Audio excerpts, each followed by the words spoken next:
skateboarding can be a personal form of expression. I have two scarred up knees as a reminder of my teenage years attempting to ride. Clearly, I wasn't very good at it. Sometimes skaters get a bad reputation for tearing up local shopping plazas.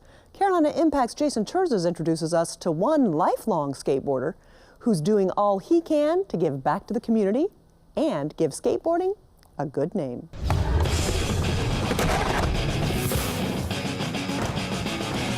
He started going to skate parks maybe when he was about 5.5 or 6. That's his thing. He's on that board all the time. What is it about skateboarding? Most people who love it are enamored by it. I think I got my first skateboard when I was like 3. Maybe it's the dream of competing in the X Games, or being the next Tony Hawk, or maybe it's the challenge, or freedom of expression. It's just a lot different than other sports. It's kind of like an escape from a lot of things. It's a sport, but it's so much more than that. It's a community, it's a lifestyle, and just to find a lot of like-minded people who are all working really hard trying to accomplish crazy things on a piece of wood and 4 wheels. It's pretty incredible. Ed Womble may not look like the typical skateboarder, but don't be fooled. It just always was real fun for me. At 57, Ed's been making moves on his board for over 50 years. You are responsible for how well you do. And the harder you work at it, the better you get at it. Skating has always been Ed's lifelong passion. Yeah, that's him, back in the 70s, big tube socks and all. I'd walk around the University of Florida campus with my skateboard and people looking at me in 1977, 78 going, no, who's the skateboarder dude? But they didn't know what I was doing up at the skate park. What he was doing was working on moves that would someday lead him to the Florida Skateboarding Hall of Fame.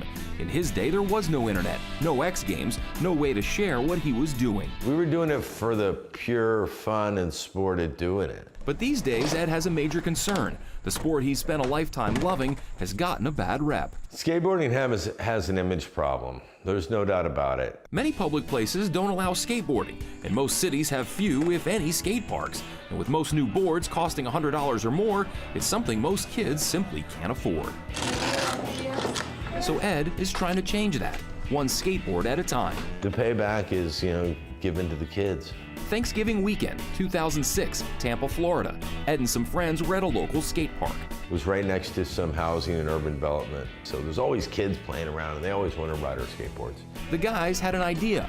Get old skateboards, fix them up, and give them to kids who typically couldn't afford them. The goals? Give away the boards for free and hopefully teach some life lessons in the process. You fall, you get back up, fall, you get back up, and you get better.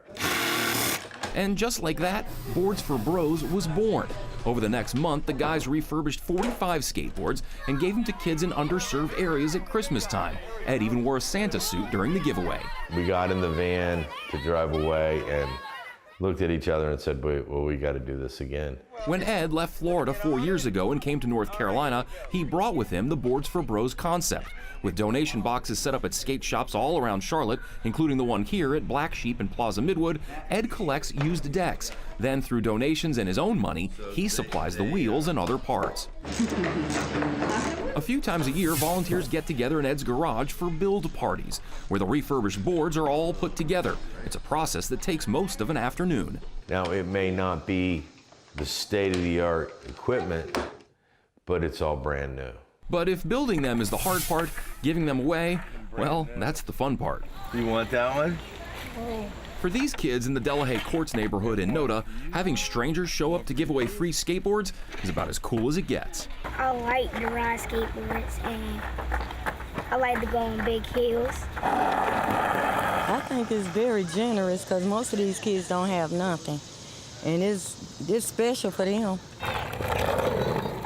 It's a great feeling to give a kid something like that when they're not expecting it. If you don't know how to skateboard, tell them just keep your knees bent. I really appreciate that, like I was saying. You're welcome, man. This is a money-losing proposition, but it's worth every moment because of that feeling we get when we get in the car to drive away. And it's just, wow. I really think this is real neat, that y'all, giving back to the community. And if we can just hear one story about one kid saying, I got, these stranger gave me this skateboard and it changed my life. that'll make it worth it. What would you say to the Boards for Bros people? Thank you very much. What started as an idea more than a decade ago in Florida is now having an impact here in the Carolinas. One man, one idea, making a difference in children's lives.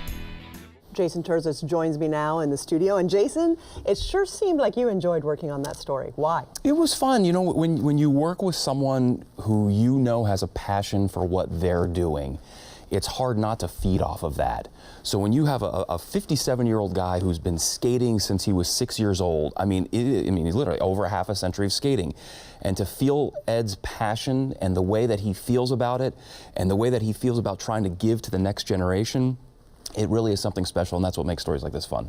And he is doing something to help improve the reputation of skaters, because they do get a bit of a bad rap sometimes for messing up some public property. It's true, you know.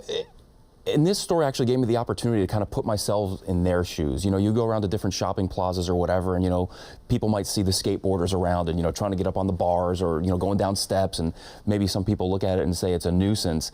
And I understand that point, but also when doing this story, to hear Ed and other people say, you know, there's really not a lot of skate parks out there. So if skating isn't allowed in public places, and skating just like out on the street or on the driveway can get boring, they want places and areas to do tricks and to do other things, because that's how they develop their skills. And if there's not a lot of skate parks around there, where are they supposed to go if they can't do it in public places? So I understand where the dilemma is coming from there. I love that he shared some of the pictures of when he was a younger man, and that ability to relate. It had to feel a little like Christmas, though, when you guys went over to some underprivileged students and handed out those skateboards. That's the fun part, and as Ed alluded to in the story, that's the payback. That's, you know, he's not doing it for the money, he's not doing it for the notoriety. He's doing it because he loves to see the kids' faces, you know, when someone shows up and he's got a group of people helping him, and just show up on a Saturday morning and like, here. No, we're not asking for anything. We're just here to give this to you. We hope you have fun with it, as much fun as we did, and enjoy. I love these kind of stories, Jason. Thanks so much for delivering a great story to us. We appreciate it. Absolutely, my pleasure.